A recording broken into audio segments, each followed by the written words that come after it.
Thanks for meeting with me this afternoon and allowing me to interview you. I hear you have an exciting new program at your school, and so tell me a little about it. We do. We have a program called Success Maker, and actually I'm in a new school, so we use this program at the elementary school that I was in actually for 7 years. And with the Success Maker program, it's an educational software that's developed by Pearson Digital, and we use it to work with students who have deficiencies with math. And so what is the purpose of using this? Well, the purpose of using the program is so that we're able to differentiate instruction for students. So in the program, what it does is it has a diagnostic portion of the program, which is called the IPM. And so a student will go in and they'll work for about 2 weeks, and what the program will do is it will give the student problems going up and down based on where they're functioning. So let's say I'm in 3rd grade. We might tell the program to start the child at 2nd grade, and then based on how the child answers the questions, it puts them where they think they should be as a grade level. Then at that point, the child comes in a certain time, certain number of times during the week, and then it's individualized instruction for that student. And it's differentiated in that it allows me or allows the child to work at their own pace. So is the program already set up to match with, say, certain SOL standards, and so as it presents content in that way, or do teachers decide what skills particularly they want the student to work on? Okay, it's twofold.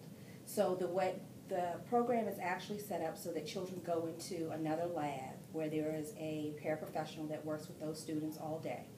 And while they're there, it only works with them where they are. But then what the teacher has the ability to do is if a child is having a problem in a certain area that they see in the classroom, they're able to have that parent to work with that child on that specific skill. Or there's a report that shows the difficulties that the child is having, so then the parent can also pull the report, see other difficulties that a child is having, and work with the child one-on-one or with a small group of children who are having the same difficulties. So it's twofold. And you're using this across one grade level, all grade levels? All grade levels, 3 So through 5. every student in grades 3 through 5 gets this chance to work on this program. They could work on the program, but how we initially ended up with the program is when we didn't make AYP about 5 years ago, the state said that we had to purchase a software program to work with children, so we chose Success Maker. So right now we use the program, or they're using the program for children who didn't pass the SOL or who passed the SOL and only passed by a few points. If you're a rising 2nd grader, we used your benchmark score as a 2nd grader to place you in the program for 3rd grade. So, yeah. Okay. So only those children in the program. Now, there have been a few cases where a parent is, they've signed their child up and they want their child to be tested for gifted education. And we find that the child may not be gifted, but they are strong in math. So we're able to put the child in that program if the parent opts to, because the program doesn't know what grade you're in. It only knows that it's working you up to grade 8, because the program goes up to grade 8. So you could be used for acceleration. It could be, but we rarely use it that way. Okay. And is there any kind of an incentive or reward system for the students as they go through this? It is. It's not a long process, but we have different levels. So the lowest level of getting rewards is we have a goal each day, and the goal each day is for a child to score at least 75% on the work that they have for the day. If a child scores 75%, there's a poster on the wall. Every child in the program is on that poster, and then they're able to earn stars. And then as your stars accumulate, you get to earn prizes based on the accumulation of stars.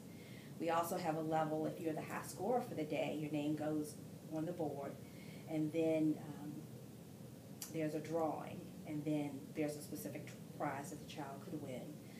When you get to a certain level, your name is on the announcements. When you get to a different level, you actually come see the principal, and you're able to choose a book where the principals wrote a little message in the book. So it's math, but then when you get to a certain point, we are reinforcing reading also, because one of the prizes that you can earn is a book. And the students find that, they've responded well to that? They do. Most of the students do. I would say, there's always a few children who, no matter, I shouldn't say this, but, no matter what you do, they find They're a not problem with motivated by it. Yeah. Now, there's reading in this program as well? There is. And how does that work? Same thing like with reading passages, or? It does work with reading passages, but we don't utilize that part of the program at all. We only use it for math. Okay, all right. So we have, I've heard some parents who have been very critical about it because they have been very concerned. Do you feel like that they are, that their students' teaching is being relegated to a computer program rather than getting that instruction in the classroom? How would you respond to that? I would respond that I think that today's 20th century or 21st century learner, the kids actually like working on computers and being able to look at the animation, being able to work through independently. And the child is not totally working on a computer all the time, because we do have reports that shows where children are having difficulties. And what we do is we have the para to periodically check those reports and actually work with your child one-on-one, or to work with children as a group to work on the deficits that, it indicates that the child has. So I think it's twofold. It's the children who are actually working individually on a computer, but then there is still interaction with the adult. The adult is not just monitoring the kids. She's actually, at certain times of the day, instructing children. And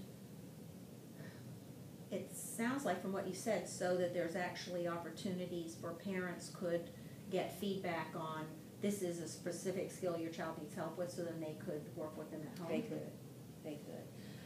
But what we found is parents don't always understand if it's aligned to the SOL, and we may understand the specific standard or skill that the child needs work on. The parent doesn't necessarily, by reading the standard, understand what the child really should know, unless maybe they're an educator or they've sat and read the standards online and looking at the curriculum framework. And then what we tell parents and children is that you can eventually be out of the program. And most of the parents whose children in the program who could actually be taken out, they actually opt to leave their children in the program. Oh, so it's that popular that they really feel like it's beneficial. Yeah, the parents do opt. It's only been, usually what happens is, if we have children who've identified as gifted and they happen to be in this program, they see it as a negative and they don't want their child to be pulled out for assistance. Those are the parents who are usually the ones who say, as soon as my child gets to the point where they could be out of the program, I want you to take them out. But we still send them a letter to say this is where your child is, and they actually have to send something back so that it says you gave consent to take your child out. But we don't ask the parent to give us permission to put their child in, because it's a part of our curriculum. And so you've been implementing this now for how long? I would say this was the end of the 5th year. And has your school seen an increase in the math scores and reading scores on the SOL? I think for the math scores, I think that, well, this year we had the new test, so I don't know if that's really a gauge. But in the past, what we've seen is about 40% of the children who are in the program either pass the SOL or their SOL score actually increases. So for us, we're looking for an increase or pass. And what the children who are actually in the program are like years behind. It's not, I'm a 5th grader and maybe I'm working at 4th grade 8 months. I'm a 5th grader and I'm at 3rd grade.